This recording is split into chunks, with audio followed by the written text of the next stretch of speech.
Sa gilid ng malawak na kabukiran, sa isang baryong tila nakalimutan na ng panahon, naninirahan ang isang dalagang nagngangalang Amara. Ay 18 taong gulang pa lamang, ngunit sa kanyang mga mata ay mababakas ang bigat ng mga taong dinaig pa ang edad niya. Ang kanyang balat ay kayumangging hinagkan ng araw. Ang buhok ay mahaba at laging nakatirintas ng payak. At ang kanyang mga kamay ay magaspang dahil sa walang tigil na pagtatrabaho. Maaga siyang naulila sa ama. Ang kanyang ina naman ay mahina na ang pangangatawan. Kaya't si Amara ang nagsilbing haligi ng kanilang maliit na tahanan. Isang kubong yari sa kawayan at pawid na madalas pasukin ng malamig na hangin sa gabi. Ang kanilang hapag ay bihirang mapuno. Madalas ay lugaw lamang na may kaunting asin ang nagsisilbing pagkain nila sa maghapon. Sa kabila ng lahat, hindi kailanman nagreklamo si Amara. May kakaiba sa kanyang puso. Isang paniniwalang ang bawat paghihirap ay may katumbas na pag-asa. Tuwing umaga, bago sumikat ang araw, tumutungo siya sa bukirin upang magbungkal ng lupa para sa mayamang may-ari ng sakahan. Ang bayad sa kanya ay kakarampot, ngunit sapat upang makabili ng bigas at ilang gulay sa palengke. Isang araw, habang siya ay naglalakad pa uwi, dala ang isang bayong na may lamang kamote at talbos. Napansin niyang tila mas makapal kaysa karaniwan ang hamog na bumabalot sa paligid. Ang mga puno sa gilid ng daan ay tila mas matangkad, mas misteryoso. Ang hangin ay may dalang malamig na simoy na tila bumubulong ng kung ano. Hindi niya namalayang napalayo siya sa karaniwang dinaraanan, hanggang sa marating niya ang isang bahagi ng gubat na noon niya lamang nasilayan. Sa gitna nito ay may nakatayong napakalaking punong balete. Ang mga ugat nito ay tila mga kamay na yumayakap sa lupa. Sa ilalim nito ay may kakaibang liwanag. Mahina ngunit kapansin-pansin. Huminto si Amara. Hindi siya madaling matakot, ngunit may kakaibang pintig sa kanyang dibdib. Sa halip na umatras, pinili niyang lumapit. Ang liwanag ay nagmumula sa isang maliit na batong tila kumikislap. Ngunit bago pa niya ito mahipo, isang tinig ang biglang umalingaw-ngaw. Dalaga, bakit mo nais hawakan ng hindi sa iyo? Napaatras siya at napalingon sa paligid. Walang tao. Opo, sino po kayo? Nanginginig niyang tugon. Mula sa likod ng ugat ng balete ay may lumabas na isang nilalang na hindi hihigit sa isang dangkalang taas. May suot itong berdeng kasuotan na tila yari sa dahon. At ang balbas ay puting-puti ngunit maikli. Ang mukha nito ay may bakas ng karunungan. Hindi nagtagal, isa pang nilalang ang lumitaw. Kasunod ang ikatlo, ikaapat, hanggang sa maging 7 sila. 7 maliliit na nilalang ang nakapaligid kay Amara. Hindi sila mukhang mapanganib. Sa halip, ang kanilang mga mata ay may ningning na tila nagmamasid, nag-aaral. Ako si Luntian, wika ng unang lumabas. At kami ang 7 mabubuting duwende. Nanlaki ang mga mata ni Amara. Lumaki siyang nakaririnig ng mga kwento tungkol sa mga duwende. May mabuti, may masama. Ngunit hindi niya inakalang makakatagpo siya ng mga ito. Ano po ang nais ninyo sa akin? Maingat niyang tanong. Lumapit ang isa pang duwende na may suot na asul. Matagal ka na naming pinagmamasdan, Amara. Nakita namin ang iyong kabutihan. Ang iyong pagtitiis. Dagdag ng isa na may suot na dilaw. Ang iyong paggalang sa kalikasan. Wika naman ng isa na may suot na kayumanggi. Napakurap si Amara. Ako po'y isang karaniwang dalaga lamang. Hindi! Sabay-sabay nilang tugon. Lumapit si Luntian at itinuro ang kumikislap na bato. Ang batong ito ay hindi kayamanan sa anyong ginto o pilak. Ito ay isang pagsubok. Sino mang may pusong sakim ay kukunin ito ng walang pag-iisip. Ngunit ikaw, dalaga, ay huminto at nagtanong. Napayuko si Amara. Hindi ko po ugaling kumuha ng hindi akin. Nagkatinginan ang 7 duwende at tila ba may tahimik silang napagkasunduan. Kung gayon, sabi ni Luntian, handa ka na. Handa? Para saan po? Para sa pagbabago. Biglang umihip ang malakas na hangin. Ang mga dahon ay nagsayawan sa paligid nila at ang liwanag mula sa bato ay unti-unting lumawak. Nakaramdam si Amara ng kakaibang init sa kanyang dibdib. Hindi nakasusunog, kundi tila nagbibigay lakas. Simula ngayon, wika ng duwending nakapula, hindi ka na mag-iisa sa iyong laban.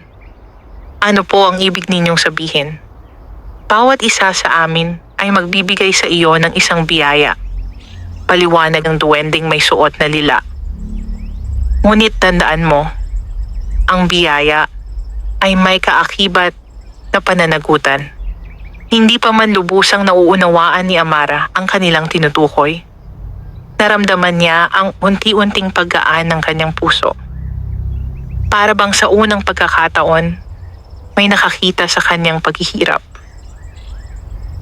Hindi namin binabago ang kapalaran, sabi ng pinakamatandang duwende. Ikaw ang magbabago nito. Kami gagabay lamang. Unti-unting naglaho ang liwanag at isa-isa rin naglaho ang 7 duwende. Tila mga usok na tinangay ng hangin. Naiwan si Amara sa ilalim ng punong balete. Hawak ang isang maliit na dahong kumikislap na hindi niya matandaang may pumulot siya. Tahimik ang gubat. Ngunit alam niyang hindi na magiging katulad ng dati ang kanyang buhay. Dahan-dahan siyang naglakad pa uwi. Dala ang isang lihim na hindi pa niya ganap na nauunawaan. Sa kanyang bawat hakbang ay may bagong tibok ng pag-asa. Sa gabing iyon, habang pinagmamasdan niya ang kanyang inang mahimbing na natutulog, hinawakan niya ang kumikislap na dahon. At sa kanyang puso ay may isang bulong. Ito pa lamang ang simula. Nagising si Amara kinabukasan na tila may kakaibang liwanag ang umaga. Hindi dahil mas maliwanag ang araw, kundi dahil may bagong pakiramdam sa kanyang dibdib. Isang tahimik, ngunit matatag na lakas. Akala niya ay panaginip lamang ang lahat ng nangyari sa ilalim ng punong balete. Ngunit, nang hawakan niya ang maliit na dahong kumikislap, na itinago niya sa loob ng kanyang lumang baul, muli niyang naramdaman ng init na tila may buhay. Hindi niya iyon may paliwanag, kaya't pinili niyang manahimik. Tulad ng dati, maaga siyang nagtungo sa bukirin. Ngunit sa araw na iyon, napansin niyang tila mas malinaw ang kanyang pag-iisip. Ang dating mahirap na pagtantiya kung kailan dapat diligan ang pananim o kung gaano kalalim ang pagbungkal ay tila naging natural sa kanya. Habang siya'y nag-aararo ng lupa, napansin ng katiwala ng sakahan ang kakaiba. Amara, tawag nito. Bakit sa bahaging iyan ka nagbubungkal? Hindi ba't doon sa kabila ang mas matabang lupa? Tumingin siya sa kalangitan, saka sa lupa. Hindi po, mahinahon niyang sagot. Kung doon po tayo magtatanim, malulunod ang binhi kapag umulan. Mas mababa ang bahagi na iyon. Nagkibit balikat ang katiwala ngunit hinayaan siya. Makalipas ang ilang araw, pumuhos ang malakas na ulan. Ang mga pananim sa mababang bahagi ng bukid ay nalunod sa tubig. Ngunit ang itinanim ni Amara sa bahaging pinili niya ay nanatiling matatag. Doon nagsimulang magtaka ang mga tao. Paano mo nalaman? Tanong ng isa sa mga magsasaka. Ngumiti lamang siya. Sinuri ko po ang lupa. Ngunit sa kaibuturan ng kanyang isip, alam niyang higit pa roon ang dahilan. Sa gabing iyon, muling nagpakita ang 7 duwende sa kanyang panaginip. Hindi sila nakakatakot. Ang kanilang presensya ay tila mga bituing nakapaligid sa kanya. Ako si Dunong, wika ng duwending, may suot na asul. Ang unang biyaya ay karunungan. Hindi ito mahika na magbibigay sa iyo ng sagot sa lahat ng bagay. Dagdag niya, ito ay kakayahang magmasid, umunawa, at magpasya ng tama. Ngunit bakit ako? Tanong ni Amara sa kanyang panaginip. Dahil ang karunungan ay pinakamainam sa pusong mapagkumbaba, sagot ng duwende. Nagising si Amara na may malinaw na alaala ng kanilang usapan. Mula noon, nagsimulang magbago ang kanyang araw-araw na gawain. Hindi na siya basta sumusunod lamang sa utos. Pinag-aaralan niya ang daloy ng hangin, ang kulay ng ulap, ang kalagayan ng lupa. Unti-unti, mas dumami ang ani sa bahaging kanyang inaalagaan. Hindi nagtagal, ipinatawag siya ng may-ari ng sakahan. Balita ko'y magaling ka raw magpasya sa pagtatanim, sabi ng matandang lalaki. Totoo ba iyon? Ginagawa ko lamang po ang nararapat, magalang niyang tugon.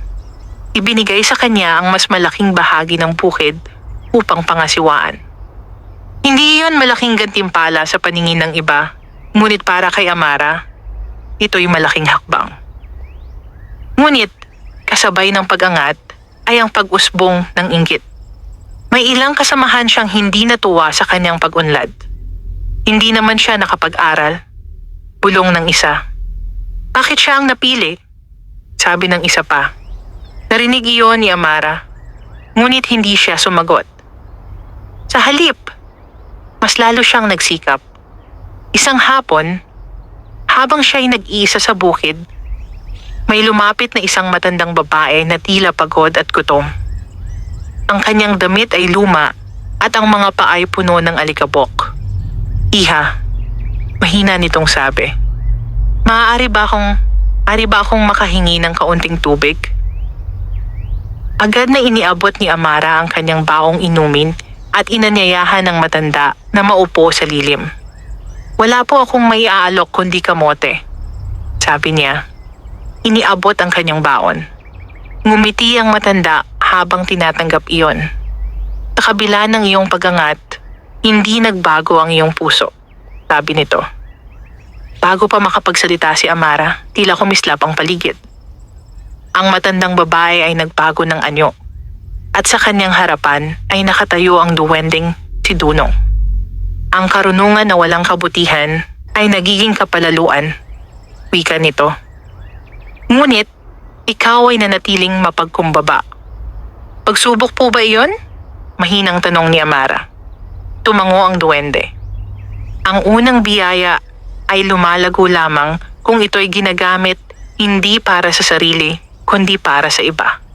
Unti-unti itong naglaho at naiwan si Amara sa bukid, hawak ang isang maliit na butil ng palay na tila mas makinang kaysa karaniwan. Mula noon, hindi lamang para sa sarili at sa kanyang ina ang kanyang pagsisikap. Tinulungan niya ang ilang magsasaka na nahirapan sa kanilang ani. Ibinahagi niya ang kanyang natutunan. At sa bawat pagtulong, mas lalong tumitibay ang kanyang pangalan sa baryo. Hindi bilang dalagang mahirap, kundi bilang dalagang marunong at may malasakit. Ngunit, hindi pa niya alalam na ang unang biyaya ay simula pa lamang ng mas malalalim na pagsubok. At sa anino ng papalubog na araw, may 6 pang duwende ang naghihintay ng tamang sandali upang ibigay ang kani-kanilang biyaya. Lumipas ang mga linggo na puno ng pag-unlad. Ang bahaging pinangangasiwaan ni Amara sa bukirin ay naging pinakamataas ang ani sa buong sakahan. Unti-unting gumaan ang kanilang pamumuhay. Nakakabili na siya ng masustansyang pagkain para sa kanyang ina. At minsan ay nakapag-uwi pa ng kaunting isda bilang dagdag ulam. Ngunit sa bawat pagangat ay may kaakibat na pagsubok. Isang hapon, nagbabadya ang makakapal na ulap sa kalangitan. Ang hangin ay mabigat at tila may dalang babala. Ang mga ibon ay nagliparan ng mababa at ang mga magsasaka ay nagmadaling mag-uwi ng kanilang kagamitan. Parating ang malakas na bagyo. Sigaw ng katiwala. Iuwi ninyo ang mga ani hanggat kaya. Napatigil si Amara. Tumingala siya sa langit at sa kabila ng kanyang karunungan, naramdaman niya ang kakaibang kaba. Hindi lamang ulan ang dala ng unos. Tila may mas mabigat na mangyayari. Naisip niya ang kanilang kubo. Mahina ang pagkakatayo nito.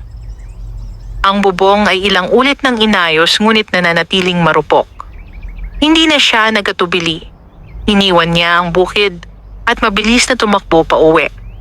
Pagdating niya, nadatnan niyang nanginginig ang kanyang ina habang isinasara ang bintanang kawayan. Amara, natatakot ako. Mahina nitong wika. Lumapit siya at hinawakan ang kamay ng ina. Nandito po ako. Ngunit sa kanyang loob, siya man ay natatakot. Nang gabing iyon, dumating ang unos ng buong lakas. Ang hangin ay umuungal.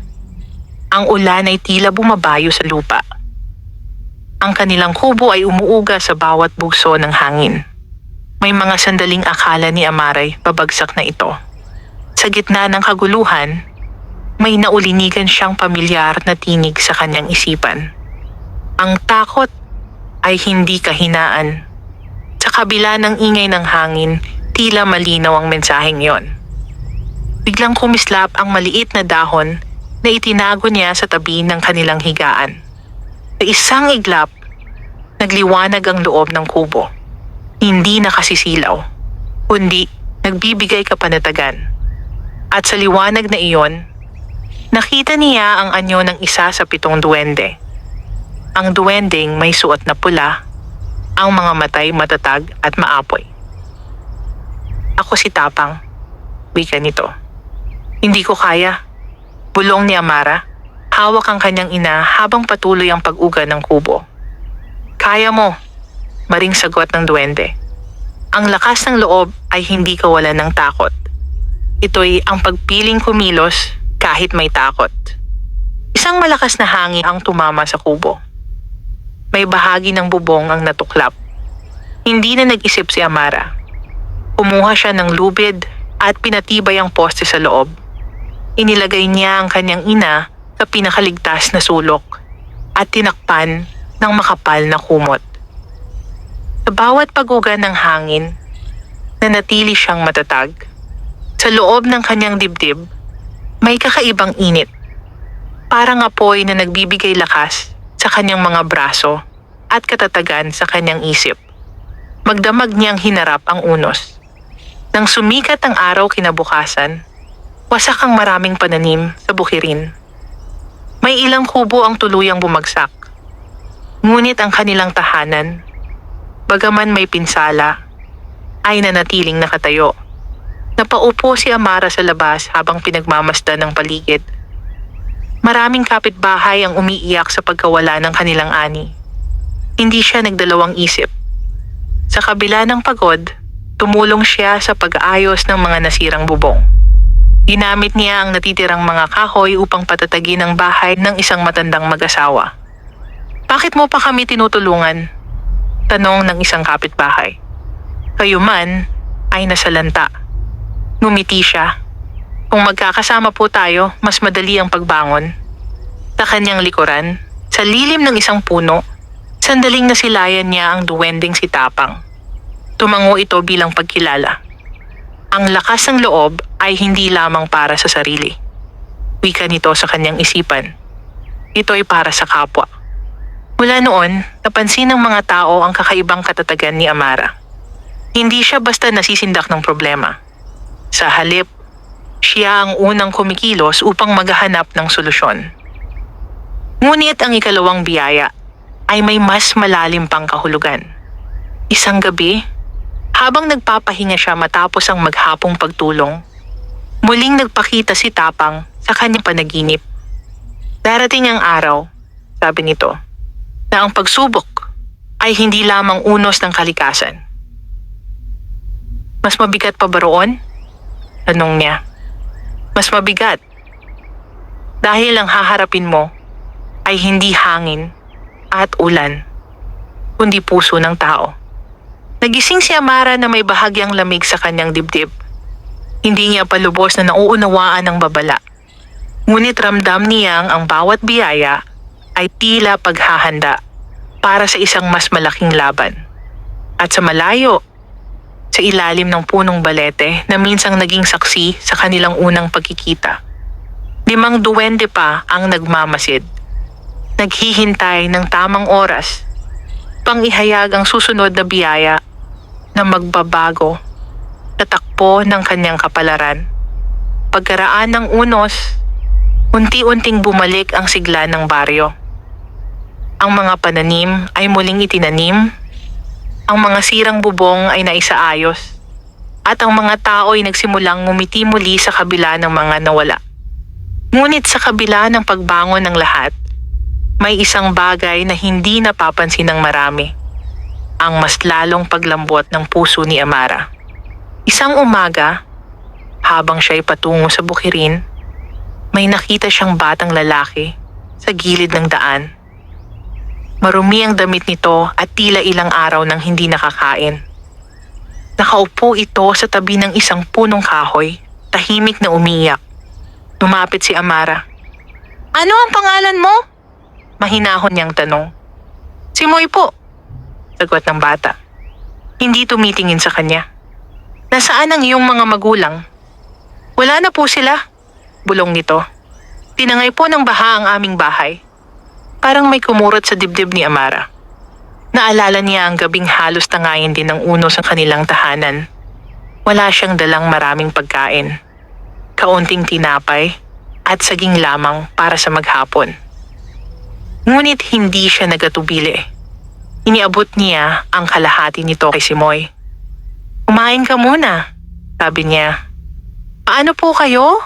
tanong ng bata. Ngumiti siya. May paraan. Inihatid niya si Simoy sa kanilang kubo at pinakain pa ng mainit na lugaw na iniluto niya para sa kanyang ina. Sa kabila ng kanilang kakulangan, hindi niya naramdamang nabawasan siya. Kahalip, tila mas gumaan ang kanyang kalooban. Nang gabing iyon, muling nagliwanag ang maliit na dahon sa kanyang tabi. Mula sa liwanag ay lumitaw ang isang duwendeng may suot na luntiang may bahid ng ginto. Ang mga mata nito ay banayad at puno ng malasakit. "Ako si Habag," wika nito. "Ikatlong biyaya mo ang pusong maawain." "Ngunit hindi po ba likas na dapat maging maawain?" tanong ni Amara. "Hindi lahat ay kayang magbigay kapag sila mismo ay kapos," sagot ni Habag. "Ang tunay na habag ay hindi lamang pagbibigay ng sobra, kundi pagbabahagi, kahit kulang." Napayuko si Amara. "Wala po akong maraming mayaalok." "Ang puso mo ay sapat," wika ng duwende. Kinabukasan, kumalat ang balita na may batang naulila sa baryo. Marami ang nakakaalam, ngunit kakaunti ang kumikilos. Ang iba'y abala sa sarili nilang pagbangon. Si Amara ang unang nagmungkahing magtipon-tipon upang tulungan ang mga naulila sa bagyo.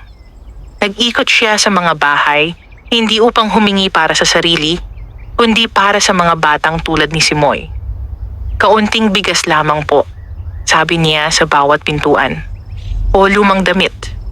Dahil sa kanyang mabuting halimbawa, unti-unting sumama ang loob ng iba sa pagtulong. Ang dati nagbubulong ng inggit sa kanya ay napilitang kilalanin ng kanyang kabutihan.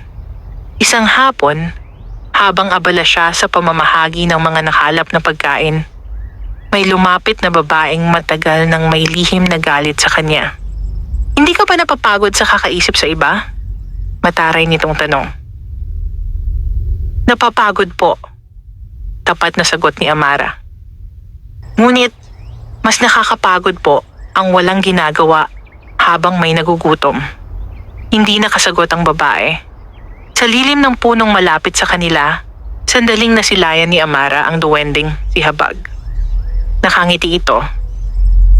Ngunit ang ikatlong biyaya ay hindi lamang tungkol sa pagbibigay ng pagkain o damit. Ilang araw ang lumipas. May isang lalaking magsasaka na minsang nangutya sa kanya ang humingi ng tulong.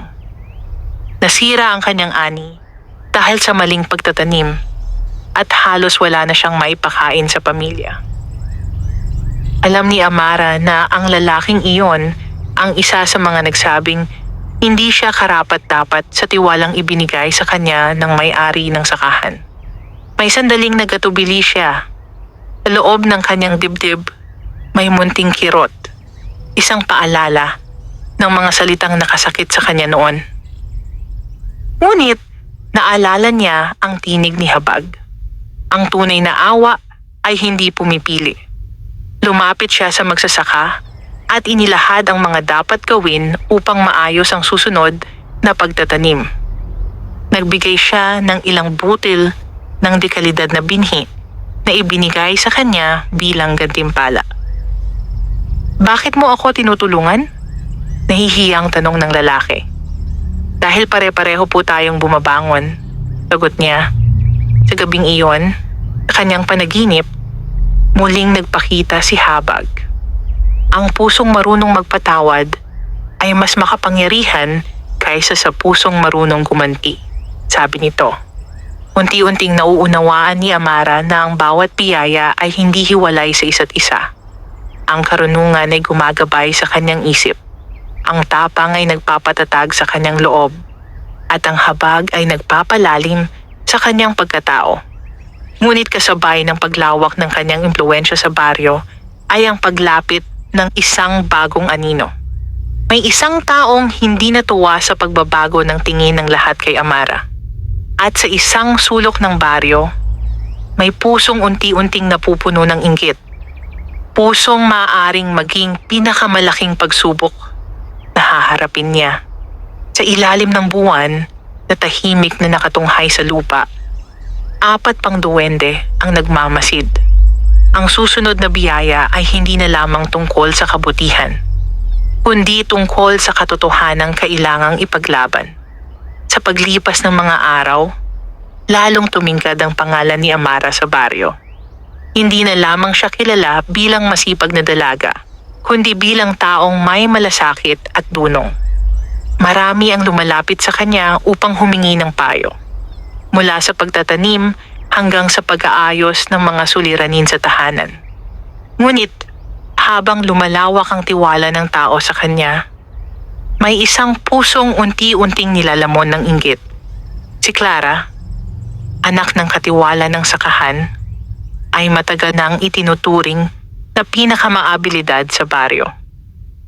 Lumaki siyang sanay na siya ang hinahangaan at pinapakinggan. Ngunit, nang magsimulang kilalanin si Amara, tila nabawasan ang liwanag na dati sa kanya lamang nakatuon. Hindi naman siya nakapag-aral. Minsan niyang wika sa kanyang mga kaibigan. Paano naging mas magaling pa siya kaysa sa atin? Unti-unting kumalat ang mga bulong. May nagsabing gumagamit daw si Amara ng kakaibang paraan upang pagandahin ang ani. May nagsabi pang may lihim daw siyang anting-anting na hindi alam ng iba. Sa una, hindi ito pinansin ni Amara. Alam niyang walang katotohanan ng mga paratang. Ngunit, hindi nagtagal, naramdaman niya ang epekto nito. May ilang magsasaka ang nag-atubiling humingi ng kanyang payo. May ilan ding umiwas sa kanya sa palengke. Isang hapon, ipinatawag siya ng may-ari ng sakahan. May naririnig akong usap-usapan, sabi nito. Seryoso ang mukha. Totoo bang may itinatago kang lihim na paraan sa pagtatanim? Tahimik na tumingin si Amara sa matanda. Wala po akong lihim. Mahinahon niyang sagot. Ang lahat ng nalalaman ko'y ibinabahagi ko. Totoo bang may kakaiba kang gamit? Dagdag pa nito. Naalala niya ang maliit na dahong kumikislap na nakatago sa kanyang baul. Ngunit alam niyang hindi iyon ang dahilan ng kanyang pag-unlad. Ang mga biyaya ay hindi mahika. Ito'y mga katangiang hinuhubog niya sa sarili. Wala po. Matatag niyang sagot. Kung nais po ninyo, maaari ninyo akong bantayan sa bukid. Pinagmasdan siya ng matanda ng matagal bago tumango. Sa pag-uwi niya, Ramdam niya ang bigat sa kanyang dibdib. Mas masakit pala ang mapagbintangan kaysa sa magtiis ng gutom o pagod. Nang gabing iyon, habang siya'y nakaupo sa labas ng kanilang kubo, biglang umihip ang banayad na hangin. Mula sa anino ng gabi ay lumitaw ang isa sa 7 duwende. Ang may suot na kulay lila. Ang mga matay malinaw at matalim. Ako si Tapat, wika nito. Ika-4 mong biyaya ang katapatan. Ngunit, hindi ko naman po kailangang magsinungaling, sagot ni Amara. Ang katapatan ay hindi lamang pag-iwas sa kasinungalingan. Paliwanag ni Tapat. Ito'y ang paninindigan sa katotohanan kahit ikaw ay nag-iisa. Napayuko si Amara. Masakit pong pagdudahan. Mas masakit ang manahimik sa harap ng kasinungalingan, sagot ng duwende. Kinabukasan, sa gitna ng pagtitipon ng mga magsasaka, kusang tumayo si Amara. May mga naririnig po akong usap-usapan. Malinaw niyang wika. Kung may nais po kayong itanong, handa po akong sumagot. Nagtinginan ang mga tao. Walang nagsalita sa una. Hanggang sa si Clara ang lumapit. Kung wala kang itinatago, hamon nito, ipakita mo sa amin kung paano ka magtanim. Sa halip na magalit, tumango si Amara. Sama-sama po nating gawin. Sa loob ng mga sumunod na araw, tinuruan niya ang lahat ng nais matuto. Ipinakita niya kung paano suriin ang lupa, kung kailan dapat magtanim batay sa panahon, at kung paano alagaan ang binhi. Unti-unting napawi ang mga bulong. Nakita ng lahat na walang mahika. Tanging sipag, pag-aaral, at malasakit. Isang gabi, lumapit si Clara sa kanya. Hindi na mataas ang tingin, kundi may halong pag-aalinlangan. Bakit hindi ka nagalit sa akin? Tanong nito. Dahil alam kong mas mahalaga ang katotohanan kaysa sa pride, sagot ni Amara. Sa lilim ng gabi, sandaling nasilayan niya si Tapat. Umiti ito, bago naglaho. Ang katapatan, bulong ng tinig sa kanyang isipan, ay liwanag na hindi kayang tabunan ng paninira. Ngunit, sa kabila ng paglilinaw ng lahat, may naiwan pa ring bakas ng inggit sa puso ni Clara. At sa kaibuturan ng baryo, may mas malalim pang lihim na unti-unting ng mga taong dinaig pa ang edad niya. Ang kanyang balat ay kayumangging hinagkan ng araw. Ang buhok ay mahaba at laging nakatirintas sa gilid ng malawak na kabukiran. Sa isang baryong tila nakalimutan na ng panahon, naninirahan ang isang dalagang nagngangalang Amara. Ay 18 taong gulang pa lamang, ngunit sa kanyang mga mata ay mababakas ang bigat ng mga taong dinaig pa ang edad niya. Ang kanyang balat ay kayumangging hinagkan ng araw. Ang buhok ay mahaba at laging nakatirintas ng payak. At ang kanyang mga kamay ay magaspang dahil sa walang tigil na pagtatrabaho. Maaga siyang naulila sa ama. Ang kanyang ina naman ay mahina na ang pangangatawan. Kaya't si Amara ang nagsilbing haligi ng kanilang maliit na tahanan. Isang kubong yari sa kawayan at pawid na madalas pasukin ng malamig na hangin sa gabi. Ang kanilang hapag ay bihirang mapuno. Madalas ay lugaw lamang na may kaunting asin ang nagsisilbing pagkain nila sa maghapon. Sa kabila ng lahat, hindi kailanman nagreklamo si Amara. May kakaiba sa kanyang puso. Isang paniniwalang ang bawat paghihirap ay may katumbas na pag-asa. Tuwing umaga, bago sumikat ang araw, tumutungo siya sa bukirin upang magbungkal ng lupa para sa mayamang may-ari ng sakahan. Ang bayad sa kanya ay kakarampot, ngunit sapat upang makabili ng bigas at ilang gulay sa palengke. Isang araw, habang siya'y naglalakad pauwi, dala ang isang bayong na may lamang kamote at talbos. Napansin niyang tila mas makapal kaysa karaniwan ang hamog na bumabalot sa paligid. Ang mga puno sa gilid ng daan ay tila mas matangkad, mas misteryoso. Ang hangin ay may dalang malamig na simoy na tila bumubulong ng kung ano. Hindi niya namalayang napalayo siya sa karaniwang dinaraanan hanggang sa marating niya ang isang bahagi ng gubat na noon niya lamang nasilayan.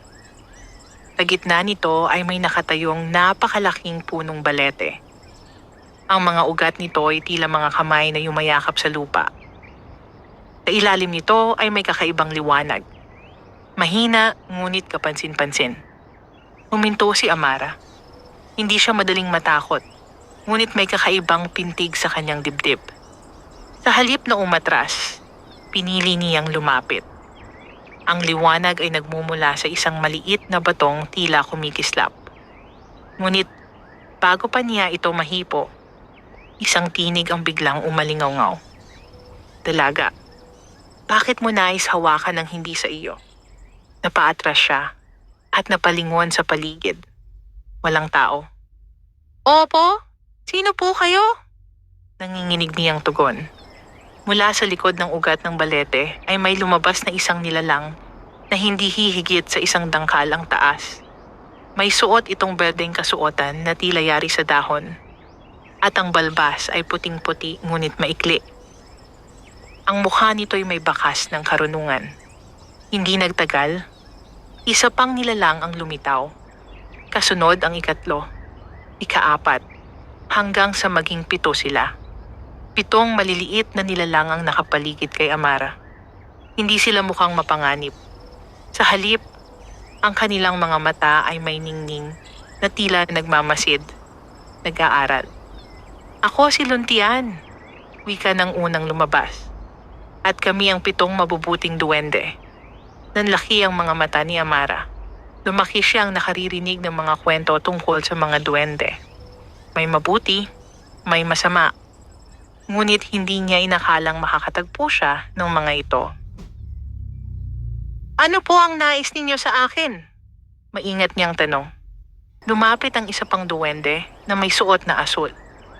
Matagal ka na naming pinagmamasdan, Amara. Nakita namin ang iyong kabutihan. Ang iyong pagtitiis.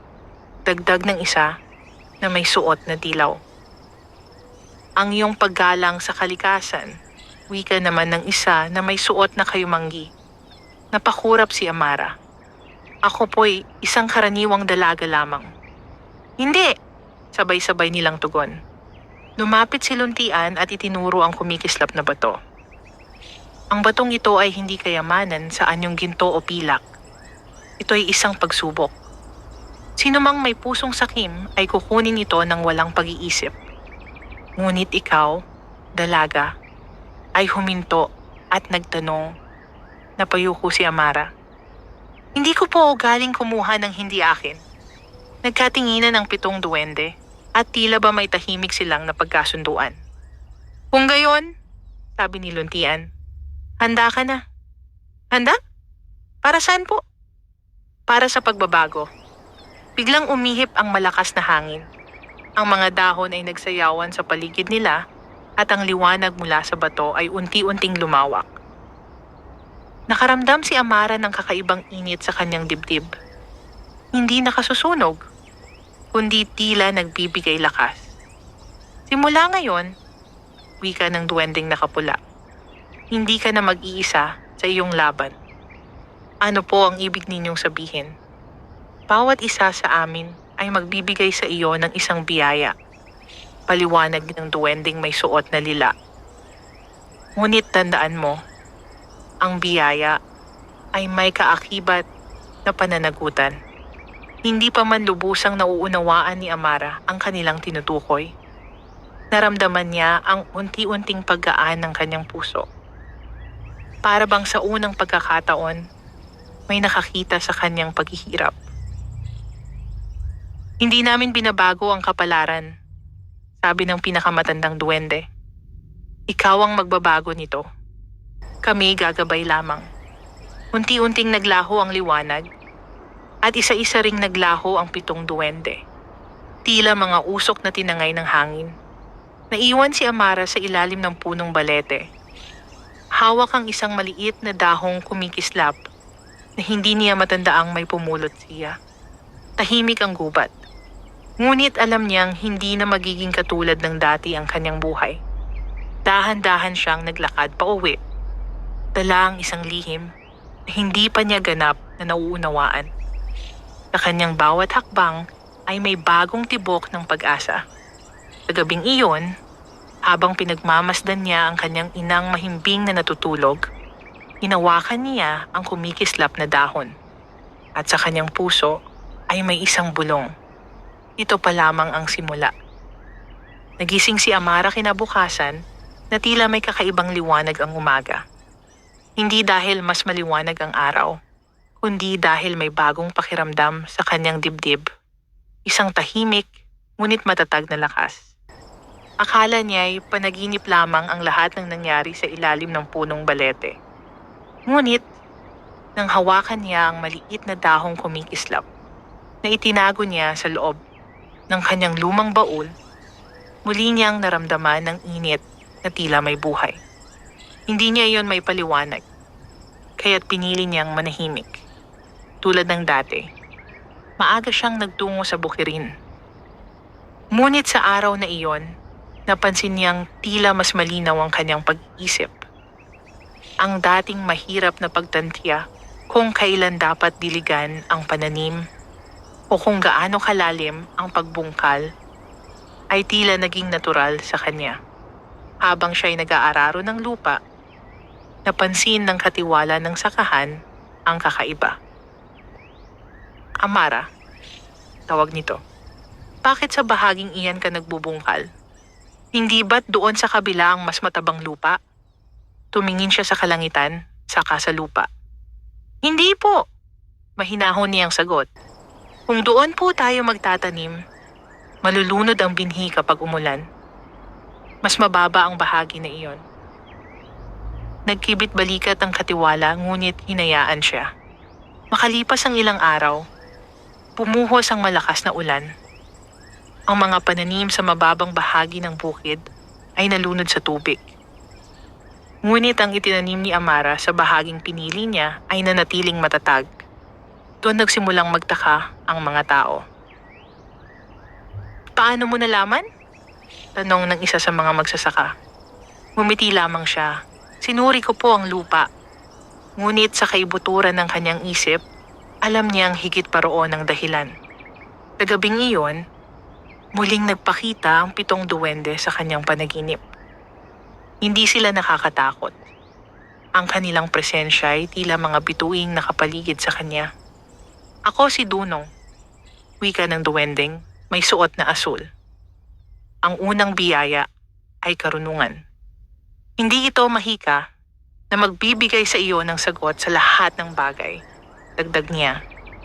Ito ay kakayahang magmasid, umunawa, at magpasya ng tama. Ngunit bakit ako? Tanong ni Amara sa kanyang panaginip. Dahil ang karunungan ay pinakamainam sa pusong mapagkumbaba, sagot ng duwende. Nagising si Amara na may malinaw na alaala ng kanilang usapan. Mula noon, nagsimulang magbago ang kanyang araw-araw na gawain. Hindi na siya basta sumusunod lamang sa utos. Pinag-aaralan niya ang daloy ng hangin, ang kulay ng ulap, ang kalagayan ng lupa. Unti-unti, mas dumami ang ani sa bahaging kanyang inaalagaan. Hindi nagtagal, ipinatawag siya ng may-ari ng sakahan. Balita ko'y magaling ka raw magpasya sa pagtatanim, sabi ng matandang lalaki. Totoo ba iyon? Ginagawa ko lamang po ang nararapat, magalang niyang tugon. Ibinigay sa kanya ang mas malaking bahagi ng bukid upang pangasiwaan. Hindi iyon malaking gantimpala sa paningin ng iba, ngunit para kay Amara, ito'y malaking hakbang. Ngunit, kasabay ng pag-angat ay ang pag-usbong ng inggit. May ilang kasamahan siyang hindi natuwa sa kanyang pag-unlad. Hindi naman siya nakapag-aral. Bulong ng isa. Bakit siya ang napili? Sabi ng isa pa. Narinig iyon ni Amara, ngunit hindi siya sumagot. Sa halip, mas lalo siyang nagsikap. Isang hapon, Habang siya'y nag-iisa sa bukid, may lumapit na isang matandang babae na tila pagod at gutom. Ang kanyang damit ay luma at ang mga paa ay puno ng alikabok. "Iha," mahina nitong sabi. Maaari ba akong makahingi ng kaunting tubig?" Agad na iniabot ni Amara ang kanyang baong inumin at inanyayahan ng matanda na maupo sa lilim. "Wala po akong maiaalok kundi kamote," sabi niya. Iniabot ang kanyang baon. Ngumiti ang matanda habang tinatanggap iyon. "Sa kabila ng iyong pagangat, hindi nagbago ang iyong puso," sabi nito. Bago pa makapagsalita si Amara, tila kumislap ang paligid. Ang matandang babae ay nagbago ng anyo at sa kanyang harapan ay nakatayo ang duwending si Dunong. Ang karunungan na walang kabutihan ay nagiging kapalaluan, wika nito. "Ngunit, ikaw ay nanatiling mapagkumbaba. Pagsubok po ba iyon?" Mahinang tanong ni Amara. Tumango ang duwende. "Ang unang biyaya ay lumalago lamang kung ito'y ginagamit hindi para sa sarili, kundi para sa iba." Unti-unti itong naglaho at naiwan si Amara sa bukid, hawak ang isang maliit na butil ng palay na tila mas makinang kaysa karaniwan. Mula noon, hindi lamang para sa sarili at sa kanyang ina ang kanyang pagsisikap. Tinulungan niya ang ilang magsasaka na nahirapan sa kanilang ani. Ibinahagi niya ang kanyang natutunan. At sa bawat pagtulong, mas lalong tumitibay ang kanyang pangalan sa baryo. Hindi bilang dalagang mahirap, kundi bilang dalagang marunong at may malasakit. Ngunit, hindi pa niya alalam na ang unang biyaya ay simula pa lamang ng mas malalalim na pagsubok. At sa anino ng papalubog na araw, may 6 pang duwende ang naghihintay ng tamang sandali upang ibigay ang kani-kanilang biyaya. Lumipas ang mga linggo na puno ng pag-unlad. Ang bahaging pinangangasiwaan ni Amara sa bukirin ay naging pinakamataas ang ani sa buong sakahan. Unti-unting gumaan ang kanilang pamumuhay. Nakakabili na siya ng masustansyang pagkain para sa kanyang ina.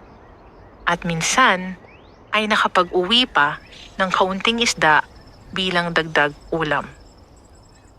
Ngunit sa bawat pagangat ay may kaakibat na pagsubok.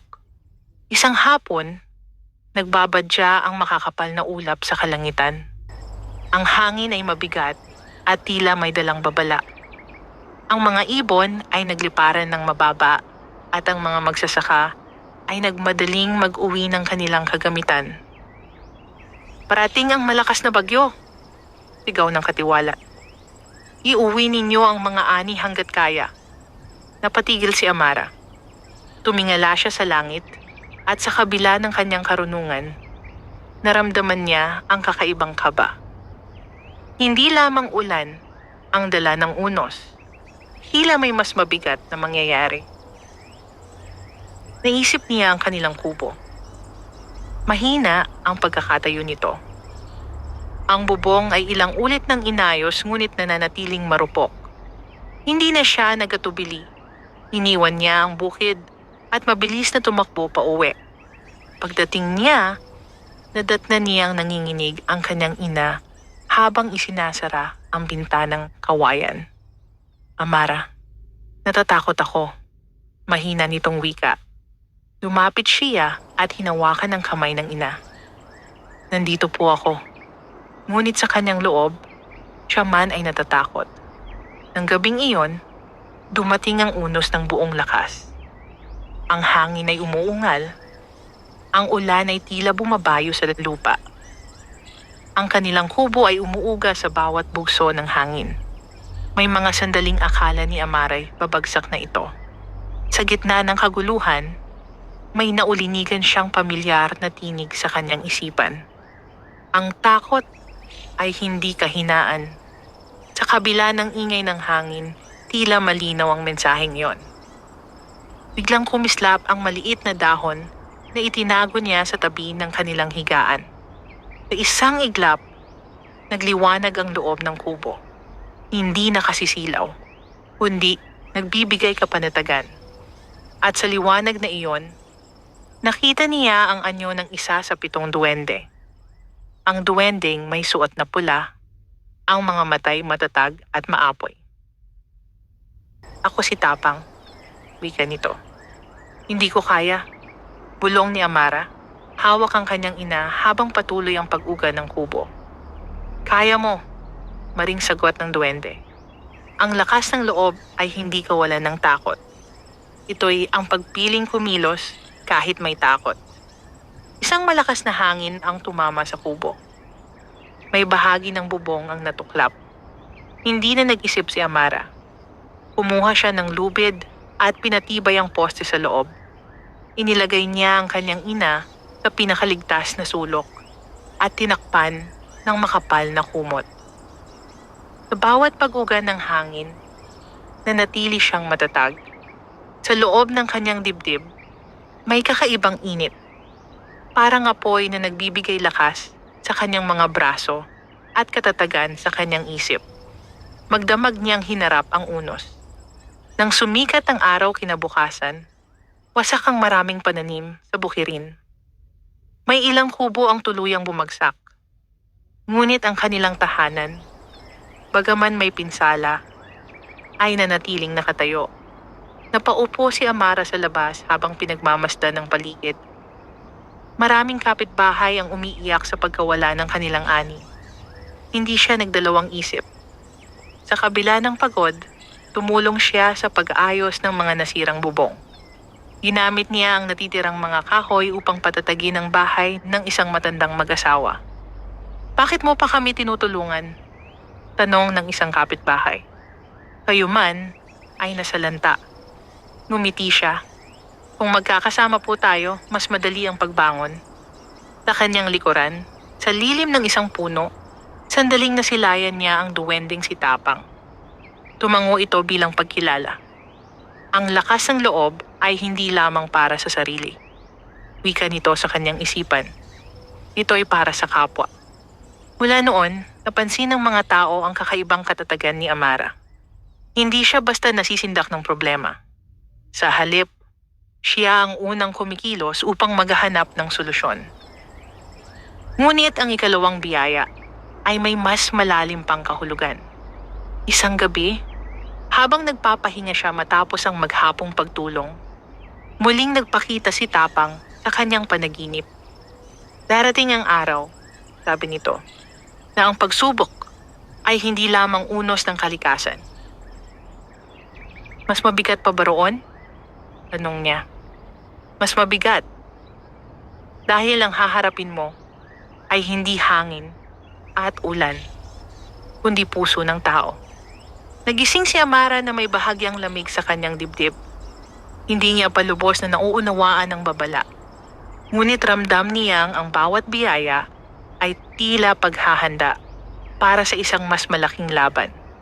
At sa malayo, sa ilalim ng punong balete na minsang naging saksi sa kanilang unang pagkikita, 5 duwende pa ang nagmamasid. Naghihintay ng tamang oras pang ihayag ang susunod na biyaya na magbabago sa takbo ng kanyang kapalaran. Pagkaraan ng unos, unti-unting bumalik ang sigla ng baryo. Ang mga pananim ay muling itinanim, ang mga sirang bubong ay naisaayos, at ang mga tao ay nagsimulang ngumiti muli sa kabila ng mga nawala. Ngunit sa kabila ng pagbangon ng lahat, may isang bagay na hindi napapansin ng marami. Ang mas lalong paglambot ng puso ni Amara. Isang umaga, habang siya'y patungo sa bukirin, may nakita siyang batang lalaki sa gilid ng daan. Marumi ang damit nito at tila ilang araw nang hindi nakakain. Nakaupo ito sa tabi ng isang punong kahoy, tahimik na umiyak. Lumapit si Amara. Ano ang pangalan mo? Mahinahon niyang tanong. Si Moy po, sagot ng bata. Hindi tumitingin sa kanya. Nasaan ang iyong mga magulang? Wala na po sila, bulong nito. Tinangay po ng baha ang aming bahay. Parang may kumurot sa dibdib ni Amara. Naalala niya ang gabing halos tangayin din ng unos ang kanilang tahanan. Wala siyang dalang maraming pagkain. Kaunting tinapay at saging lamang para sa maghapon. Ngunit hindi siya nagatubili. Iniabot niya ang kalahati nito kay Simoy. "Kumain ka muna," sabi niya. "Paano po kayo?" tanong ng bata. Ngumiti siya. May paraan. Inihatid niya si Simoy sa kanilang kubo at pinakain pa ng mainit na lugaw na iniluto niya para sa kanyang ina. Sa kabila ng kanilang kakulangan, hindi niya naramdamang nabawasan siya. Kahalip, tila mas gumaan ang kanyang kalooban. Nang gabing iyon, muling nagliwanag ang maliit na dahon sa kanyang tabi. Mula sa liwanag ay lumitaw ang isang duwending may suot na luntiang may bahid ng ginto. Ang mga mata nito ay banayad at puno ng malasakit. "Ako si Habag," wika nito. "Ikatlong biyaya mo ang pusong maawain. Ngunit hindi po ba likas na dapat maging maawain?" tanong ni Amara. "Hindi lahat ay kayang magbigay kapag sila mismo'y kapos," sagot ni Habag. "Ang tunay na habag ay hindi lamang pagbibigay ng sobra, kundi pagbabahagi, kahit kulang." Napayuko si Amara. "Wala po akong maraming mayaalok." "Ang puso mo ay sapat," wika ng duwende. Kinabukasan, kumalat ang balita na may batang naulila sa baryo. Marami ang nakakaalam, ngunit kakaunti ang kumikilos. Ang iba'y abala sa sarili nilang pagbangon. Si Amara ang unang nagmungkahing magtipon-tipon upang tulungan ang mga naulila sa bagyo. Nag-ikot siya sa mga bahay, hindi upang humingi para sa sarili, kundi para sa mga batang tulad ni Simoy. "Kaunting bigas lamang po," sabi niya sa bawat pintuan. "O lumang damit." Dahil sa kanyang mabuting halimbawa, unti-unting sumama ang loob ng iba sa pagtulong. Ang dati nagbubulong ng inggit sa kanya ay napilitang kilalanin ng kanyang kabutihan. Isang hapon, habang abala siya sa pamamahagi ng mga nakalap na pagkain, may lumapit na babaeng matagal nang may lihim na galit sa kanya. "Hindi ka ba napapagod sa kakaisip sa iba?" mataray nitong tanong. "Napapagod po," tapat na sagot ni Amara. "Ngunit, mas nakakapagod po ang walang ginagawa habang may nagugutom." Hindi nakasagot ang babae. Sa lilim ng punong malapit sa kanila, sandaling nasilayan ni Amara ang duwending si Habag. Nakangiti ito. Ngunit ang ikatlong biyaya ay hindi lamang tungkol sa pagbibigay ng pagkain o damit. Ilang araw ang lumipas. May isang lalaking magsasaka na minsang nangutya sa kanya ang humingi ng tulong. Nasira ang kanyang ani dahil sa maling pagtatanim at halos wala na siyang maipakain sa pamilya. Alam ni Amara na ang lalaking iyon ang isa sa mga nagsabing hindi siya karapat-dapat sa tiwalang ibinigay sa kanya ng may-ari ng sakahan. May sandaling nagatubili siya. Sa loob ng kanyang dibdib, may munting kirot, isang paalala ng mga salitang nakasakit sa kanya noon. Ngunit, naalala niya ang tinig ni Habag. Ang tunay na awa ay hindi pumipili. Lumapit siya sa magsasaka at inilahad ang mga dapat gawin upang maayos ang susunod na pagtatanim. Nagbigay siya ng ilang butil ng dekalidad na binhi na ibinigay sa kanya bilang gantimpala. "Bakit mo ako tinutulungan?" nahihiyang tanong ng lalaki. "Dahil pare-pareho po tayong bumabangon," sagot niya. Sa gabing iyon, sa kanyang panaginip, muling nagpakita si Habag. Ang pusong marunong magpatawad ay mas makapangyarihan kaysa sa pusong marunong gumanti, sabi nito. Unti-unting nauunawaan ni Amara na ang bawat biyaya ay hindi hiwalay sa isa't isa. Ang karunungan ay gumagabay sa kanyang isip. Ang tapang ay nagpapatatag sa kanyang loob.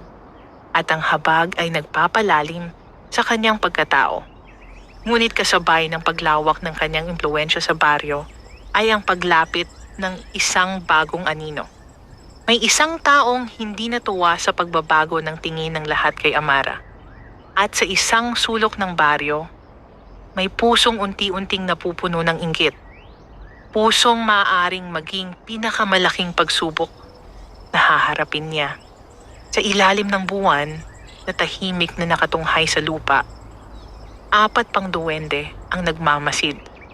Ang susunod na biyaya ay hindi na lamang tungkol sa kabutihan, kundi tungkol sa katotohanang kailangang ipaglaban. Sa paglipas ng mga araw, lalong tumingkad ang pangalan ni Amara sa baryo. Hindi na lamang siya kilala bilang masipag na dalaga, kundi bilang taong may malasakit at dunong. Marami ang lumalapit sa kanya upang humingi ng payo. Mula sa pagtatanim hanggang sa pag-aayos ng mga suliranin sa tahanan.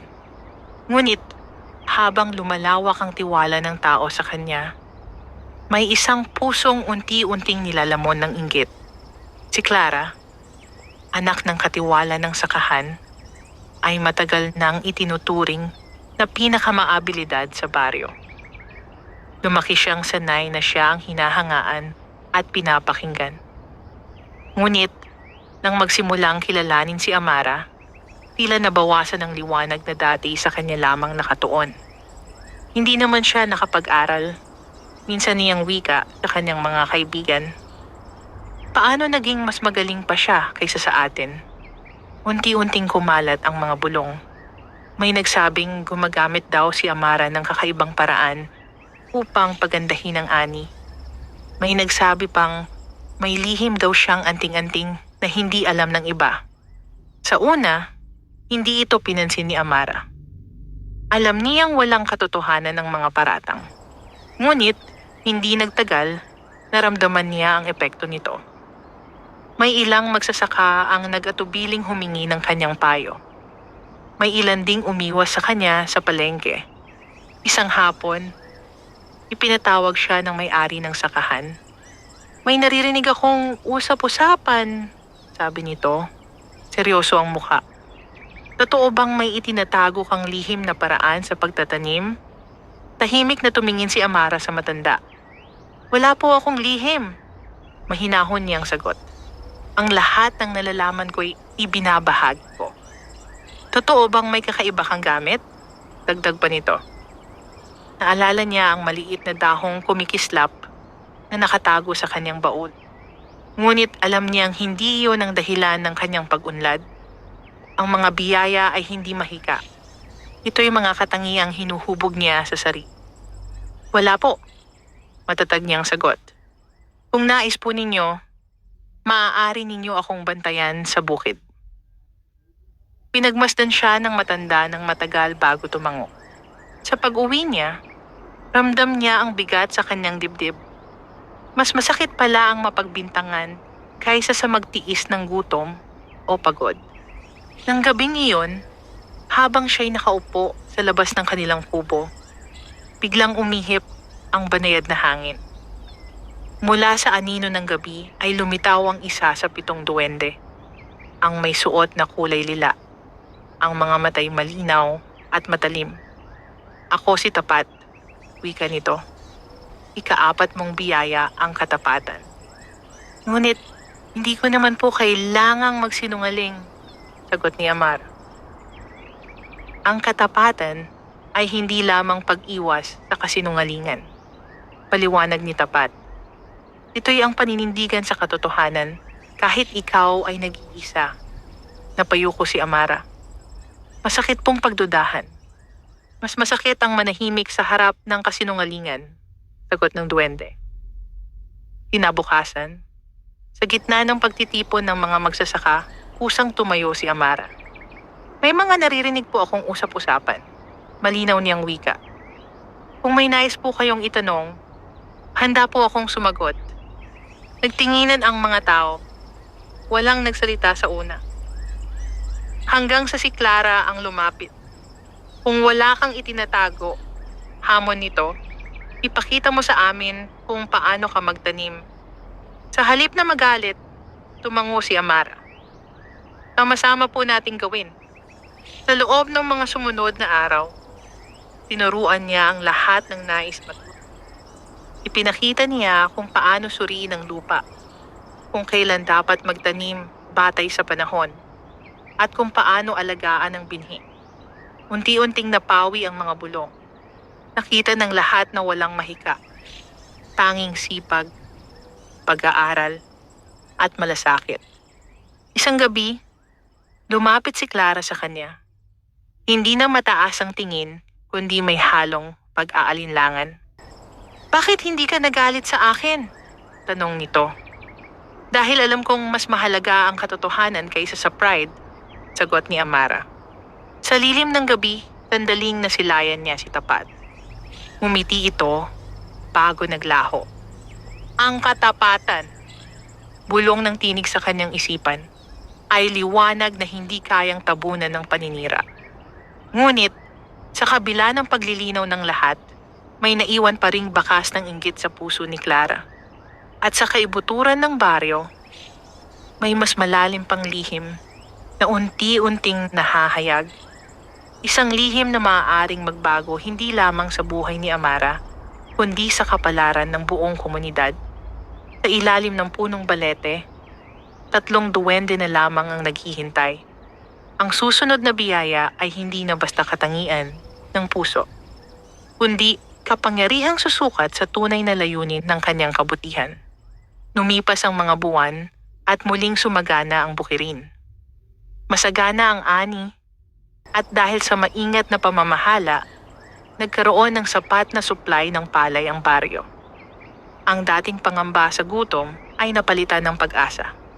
Ngunit kasabay ng kasaganaan ay ang paglitaw ng isang bagong suliranin. Dahil sa mataas na ani, nagpasya ang may-ari ng sakahan na taasan ng upa sa lupa ng mga magsasaka. Ang dahilan niya ay mas malaki na raw ang kita, kaya't nararapat lamang na mas malaki rin ang bahagi niya. Nagbulungan ang mga tao. Ang iba'y tahimik na sumunod.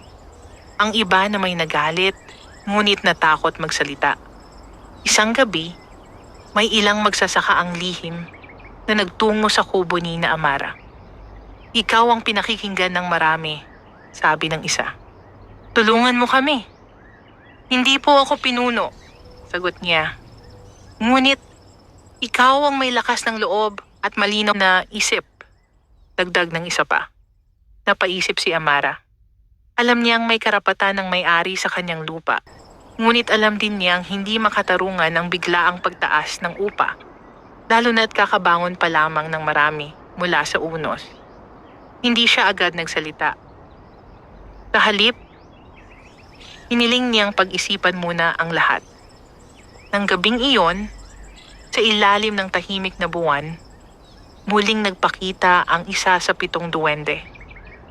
Ang kanyang kasuotan ay kulay ginto at puti, at ang mukha'y seryoso ngunit makatarungan. "Ako si Hustisya," wika nito. "Ika-5 biyaya mo ang katarungan." "Hindi ko po alam kung paano haharapin ito," amin ni Amara. "Ayokong maghimagsik, ngunit ayokong manahimik. Ang katarungan," paliwanag ng duwende, "ay hindi paghihigante. Ito'y paghahanap ng balanse. Hindi mo kailangang sumigaw. Kailangan mo lamang magsalita ng may paninindigan." Kinabukasan, humarap si Amara sa may-ari ng sakahan. Hindi siya nagdala ng galit, kundi ng mga datos. Ang bilang ng mga nasirang ani noong nakaraang bagyo, ang gastos ng mga magsasaka sa binhi at pataba, at ang maliit na kinikita ng bawat pamilya. "Hindi po namin tinatanggihan ang inyong karapatan," mahinahon niyang sabi. "Ngunit kung tataasan ninyo ang upa ngayon, marami po ang muling maghihirap." Pinagmasdan siya ng matanda. "At ano ang mungkahi mo?" tanong nito. "Maaaring unti-unti ang pagtaas," sagot niya. "O kaya'y ibase sa aktuwal na kita ng bawat magsasaka. Kung masagana ang ani, mas mataas ang bahagi ninyo. Kung hindi, mas mababa." Tahimik ang silid. Hindi ito simpleng usapan. Ito'y pagtitimbang ng kapangyarihan at kabuhayan. Sa huli, Napabuntong hininga ang may-ari. Hindi ako sanay na kinokontra, sabi nito. Ngunit may punto ka. Nagkasundo silang baguhin ang sistema ng upa. Isang kasunduang mas makatarungan sa magkabilang panig. Nang kumalat ang balita, napuno ng pasasalamat ang mga magsasaka. Ngunit si Amara ay hindi nagdiwang. Alam niyang ang katarungan ay hindi isang tagumpay, kundi isang pananagutan. Sa lilim ng isang puno, sandaling nasilayan niya si Hustisya. Tumango ito. Ang kapangyarihang gamitin ng tinig para sa tama, wika ng duwende sa kanyang isipan, ay mas mahalaga kaysa sa kapangyarihang mamuno. Ngunit, hindi lahat ay natuwa.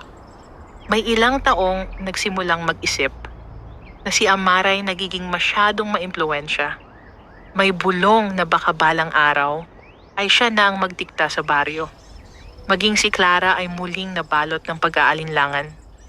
Hindi na inggit ang nangingibabaw sa kanya, kundi takot na baka tuluyang matabunan ng kanilang pamilya sa mata ng komunidad. Sa isang madilim na gabi, may isang lihim na pagpupulong na naganap. Mga taong nagbabalak na subukin ang tunay na hangarin ni Amara. Hindi niya alam na ang susunod na pagsubok ay hindi na lamang tungkol sa pagtayo para sa tama. Ito'y tungkol sa pagpili sa pagitan ng kapangyarihan at pagpapakumbaba. Sa ilalim ng punong balete, 2 na lamang ang natitirang duwende na hindi pa nagpapakita. At ang kanilang mga biyaya ay may dalang mas mabigat na hamon kaysa sa lahat ng nauna. Habang tumatagal, lalong tumitibay ang pangalan ni Amara sa baryo. Hindi man siya itinalagang pinuno. Maraming tao ang kusang lumalapit sa kanya upang humingi ng payo at gabay. Sa tuwing may alitan, siya ang tinatawag. Sa tuwing may pangamba, siya ang unang kinakausap. Ngunit kasabay ng paggalang ay ang paglapit ng tukso. Isang umaga, ipinatawag siya ng ilang nakatatandang magsasaka. Amara, wika ng isa.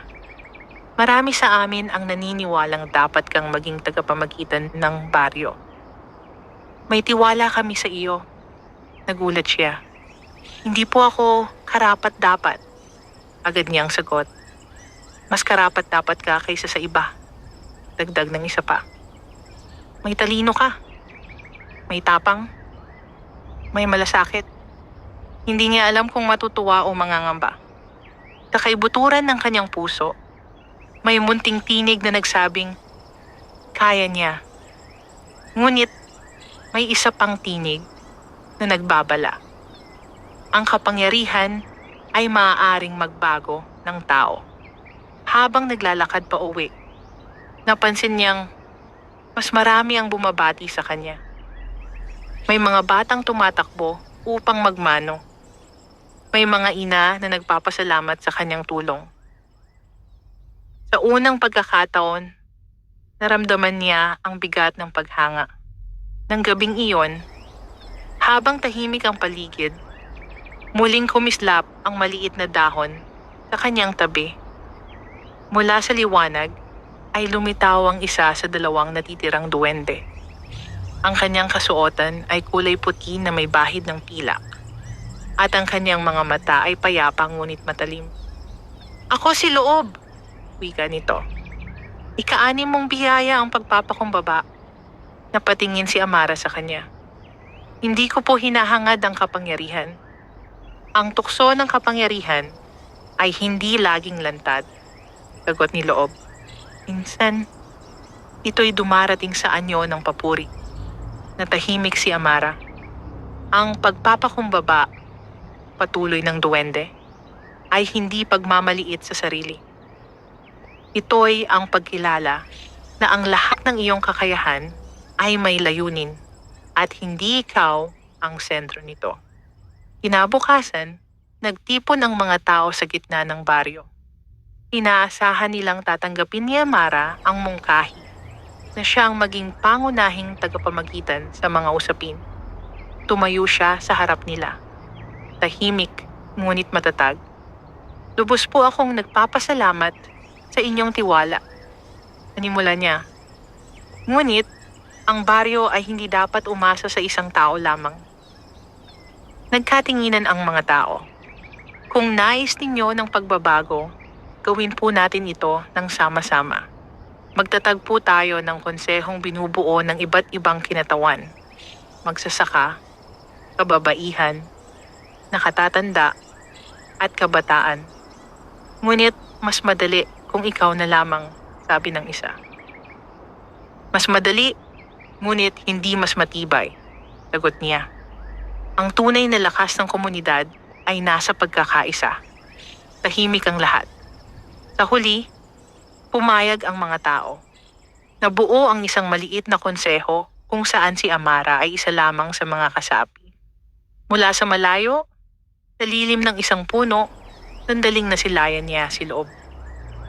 Nakangiti ito. Ang taong marunong yumuko, bulong ng duwende sa kanyang isipan, ay hindi madaling mabali. Ngunit hindi nagtagal, lumating ang mas mabigat na pagsubok. Isang araw, may dumating na mga ngalakal mula sa karatig lugar. Inalok nito ang baryo ng malaking halaga kapalit ng karapatan sa malaking bahagi ng kanilang bukirin. Kung tatanggapin nila ang alok, yayaman agad ang marami. Ngunit, mawawala sa kanila ang kontrol sa lupa. Nagkagulo ang konseho. Isang pagkakataon ito, sabi ng ilan. Ngunit paano ang susunod na henerasyon? Tanong ng iba. Maraming mata ang napunta kay Amara. Alam niyang anumang sasabihin niya ay maaaring magbago ng desisyon ng lahat. Sa sandaling iyon, ramdam niya ang bigat ng impluensya.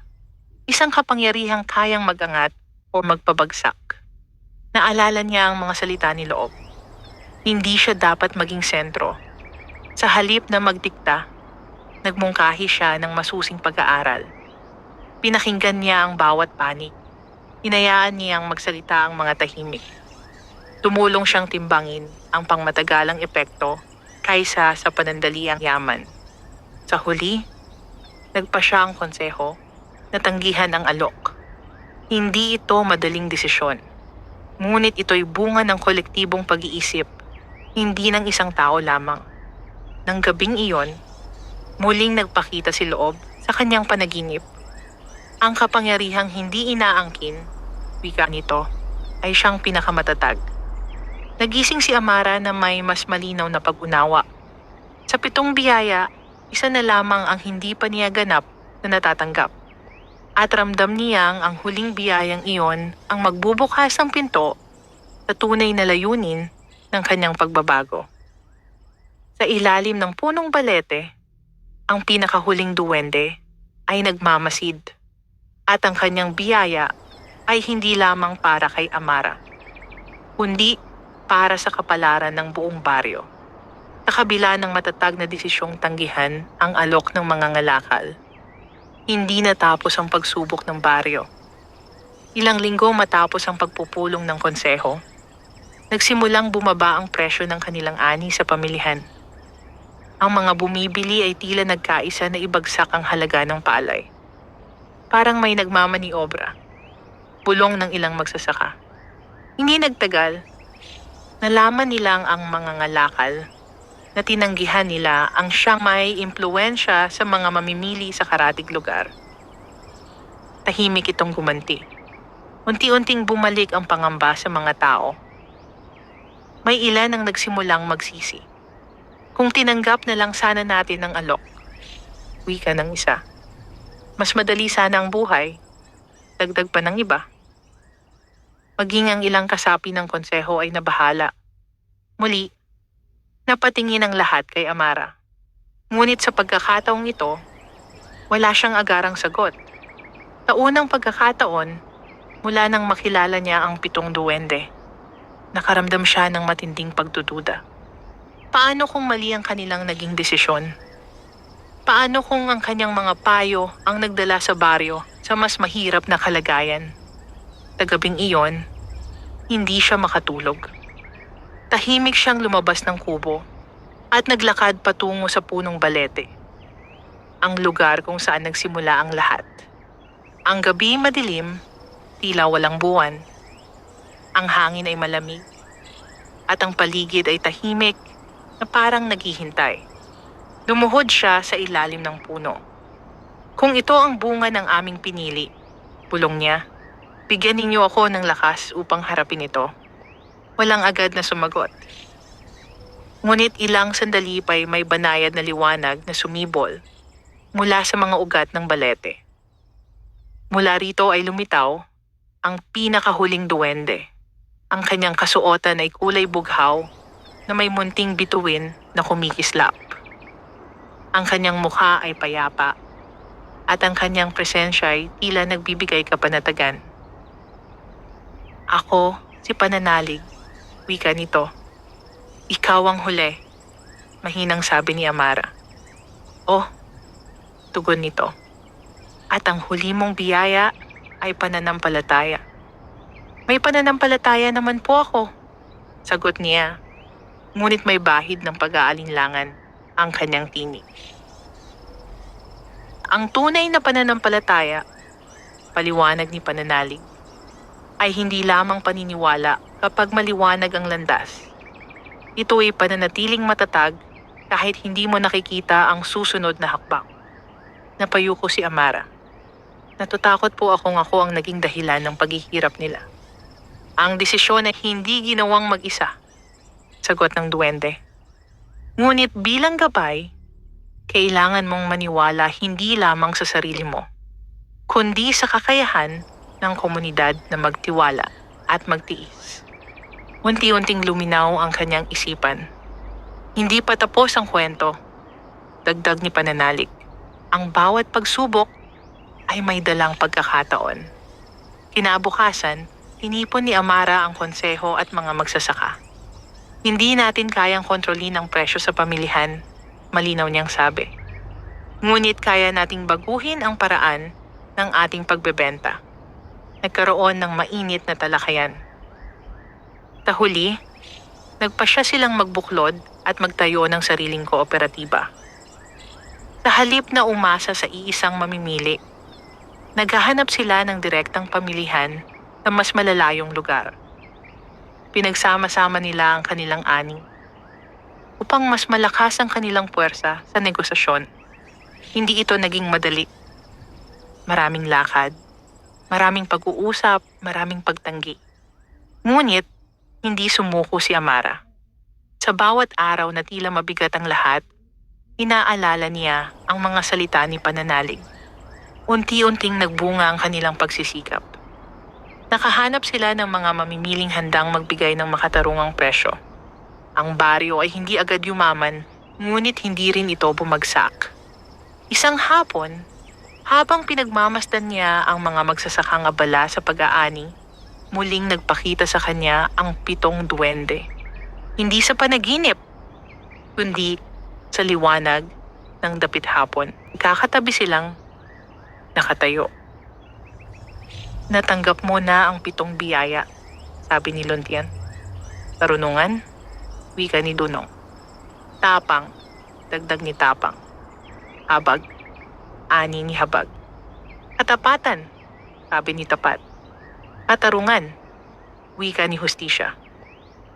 Pagpapakumbaba, dagdag ni Loob. At pananampalataya, pagtatapos ni Pananalig. Tapos na po ba ang aking pagsubok? Tanong ni Amara. Ngumiti ang mga duwende. Ang mga biyaya ay hindi gantimpala, sagot ni Luntian.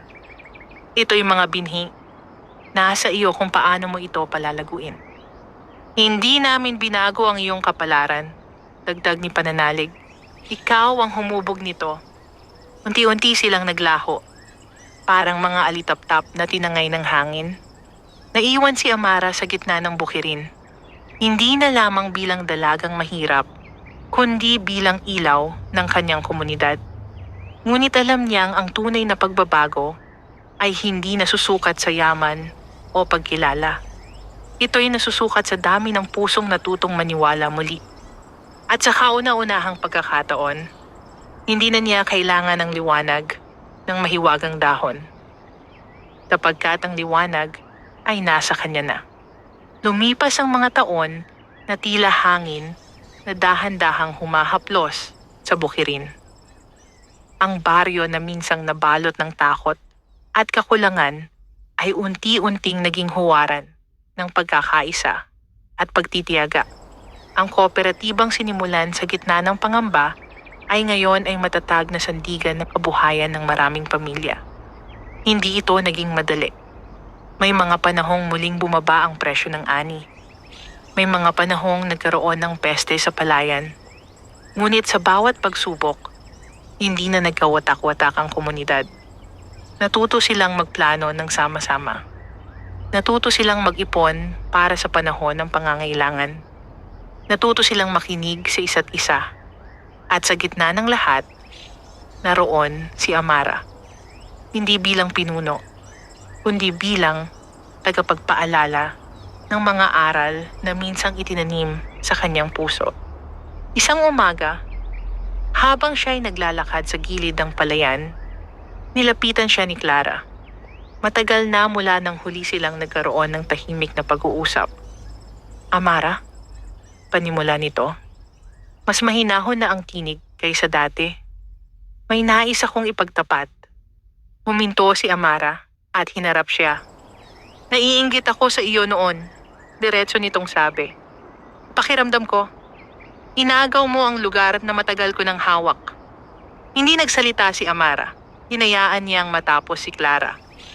Ngunit, ngayon, patuloy nito, nakikita ko na hindi mo hinangad ang anumang papuri. Ginawa mo lamang ang sa tingin mo'y tama. May bahagyang ngiti sa labi ni Amara. Lahat tayo ay may mga sandaling nadadala ng damdamin. Patawarin mo ako, sabi ni Clara, bahagyang yumuko. Matagal na kitang pinatawad, sagot ni Amara. Sa sandaling iyon, tila may tahimik na sugat ang tuluyang nagilom. Sa paglipas ng panahon, naging mahalagang bahagi si Clara ng kooperatiba. Ang kanyang likas na talino sa pagbilang at pag-oorganisa ay nakatulong upang mas maging maayos ang sistema ng pagbebenta. Ang dating inggit ay napalitan ng pagtutulungan. Isang hapon, nagtipon ang buong baryo upang ipagdiwang ang anibersaryo ng kanilang kooperatiba. May simpleng handaan, may mga awit at sayaw ng kabataan, at may mga kwentong puno ng alaala ng kanilang pinagdaanan. Inanyayahan si Amara na magsalita. Tumayo siya sa harap ng mga taong minsang naging saksi sa kanyang paghihirap. Hindi po ako ang dahilan ng pagbabagong ito, panimula niya. Ang bawat isa sa inyo ay may bahagi. Tumingin siya sa mga magsasaka, sa mga ina, sa mga kabataan. Ang karunungan ay walang saysay kung hindi ibinabahagi. Ang tapang ay walang saysay kung hindi ginagamit para sa tama. Ang habag, katapatan, katarungan, pagpapakumbaba, at pananampalataya. Lahat po ng ito ay nasa bawat isa sa atin. Tahimik ang lahat, nakikinig. Kung may natutunan po tayo, dagdag niya, ito ay ang katotohanang ang pagbabago ay nagsisimula sa maliit na hakbang, ngunit lumalaki kapag pinili nating magtulungan. Sa malayo, sa lilim ng mga puno, tila may mga mumunting liwanag na sandaling kumislap. Parang mga alitap-tap sa dapit hapon. Napangiti si Amara. Alam niyang hindi na niya kailangang makita ang 7 duwende upang maramdaman ang kanilang presensya. Ang kanilang mga biyaya ay hindi nahiwalay sa kanya. Ito'y bahagi na ng kanyang pagkatao. Ngunit sa kabila ng lahat ng tagumpay, may bagong yugto na naghihintay. Isang araw, may dumating na liham mula sa mas malaking bayan. Nabalitaan nila ang tagumpay ng kooperatiba at nais nilang tularan ng sistema ng baryo. Humihingi sila ng tulong at gabay. Maraming mata ang muling napunta kay Amara. Hindi na ito simpleng usapin ng isang baryo. Ito'y pagkakataon upang palawakin ang pagbabago. Tahimik siyang naglakad patungo sa punong balete kinagabihan. Hindi na siya lumuhod upang humingi ng gabay. Sa halip, tumayo siya ng tuwid. Alam niyang ang mga biyayang minsang ipinagkaloob sa kanya ay hindi lamang para sa kanyang sariling pag-angat. Ito'y mga binhing dapat itanim sa mas malawak na lupa. At sa ilalim ng tahimik na kalangitan, naunawaan niyang ang tunay na himala ay hindi ang paglitaw ng 7 duwende, kundi ang pagbabagong naganap sa puso ng bawat taong natutong maniwala muli. Ang liham mula sa mas malaking bayan ay hindi lamang paanyaya. Ito'y hamon. Hamon na patunayan na ang pagbabagong kanilang nasimulan ay hindi aksidente, kundi bunga ng tamang prinsipyo at sama-samang pagkilos. Nagtipon ng konseho upang pag-usapan ang kahilingan. Kung tutulungan natin sila, sabi ng isang nakatatanda, baka mapabayaan natin ang sarili nating sakahan. Ngunit, kung hindi tayo tutulong, wika naman ng isa, parang isinara natin ang pintong minsang binuksan para sa atin. Tahimik na nakinig si Amara. Hindi na siya agad nagsasalita sa bawat usapan. Natuto siyang hayaang lumago ang tinig ng iba. Sa huli, napagpasyahan nilang magpadala ng maliit na pangkat upang magbahagi ng kanilang karanasan. Hindi upang mamuno, kundi upang magturo at matuto rin. Hiniling ng konseho na si Amara ang manguna sa pangkat. Sa pagkakataong ito, hindi siya tumanggi. Hindi dahil nais niya ng pagkilala, kundi dahil nauunawaan niyang ang mga biyayang tinanggap niya ay hindi dapat manatili sa isang lugar lamang. Bago siya umalis, nagtungo siya sa punong balete. Tahimik ang paligid. Wala nang mahiwagang liwanag. Wala nang mumunting anyo na lumilitaw mula sa mga ugat. Ngunit hindi siya nakaramdam ng pag-iisa. Salamat, mahina niyang sabi. Sa kanyang dibdib, ramdam niya ang 7 aral na minsang ipinagkaloob sa kanya. Karunungan sa pagdedesisyon, tapang sa pagharap sa pagsubok, habag sa kapwa, katapatan sa katotohanan, katarungan sa pagtimbang ng tama, pagpapakumbaba sa gitna ng papuri, at pananampalataya sa gitna ng dilim. Ang mga iyon ang tunay na kayamanan. Sa pagdating nila sa mas malaking bayan, sinalubong sila ng mga taong puno ng pag-asa, ngunit may halong pagdududa. Ibinahagi ng pangkat ang kanilang mga pinagdaanan, ang bagyong sumira sa kanilang ani, ang alok na muntik ng magpabago sa kanilang landas, ang pagsubok sa presyo ng palay, at ang pagbuo ng kooperatiba. Hindi nila itinago ang kanilang mga pagkakamali. Hindi rin nila pinalaki ang kanilang tagumpay. Wala pong himala, malinaw na sabi ni Amara sa harap ng mga nakikinig. May mga taong piniling magtulungan. Unti-unting nabuo ang bagong kooperatiba sa bayang iyon. Ginabayan ng parehong prinsipyo ng pagkakaisa at makatarungang pamamahala. Sa paglipas ng panahon, ang dating maliit na baryo ay naging halimbawa ng iba pang komunidad.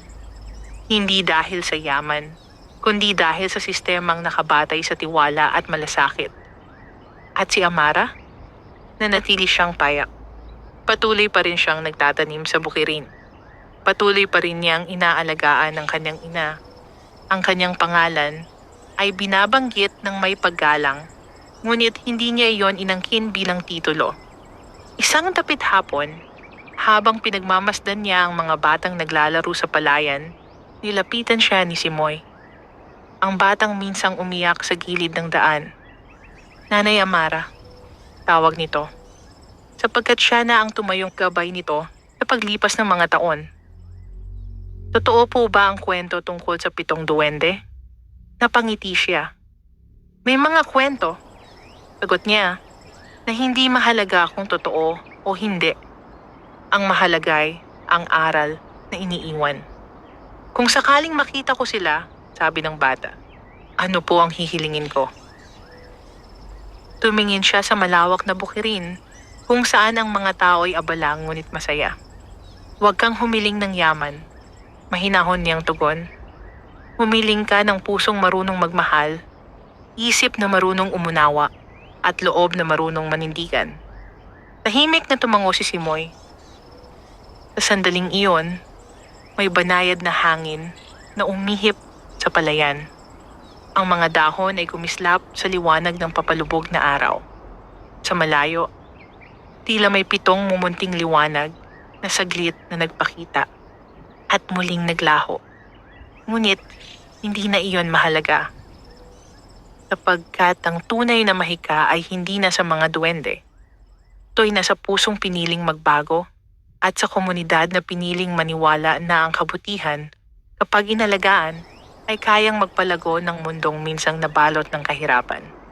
At doon nagtatapos ang kwento ng isang mahirap na dalaga na hindi lamang nagbago ang sariling kapalaran, kundi naging liwanag sa buhay ng marami.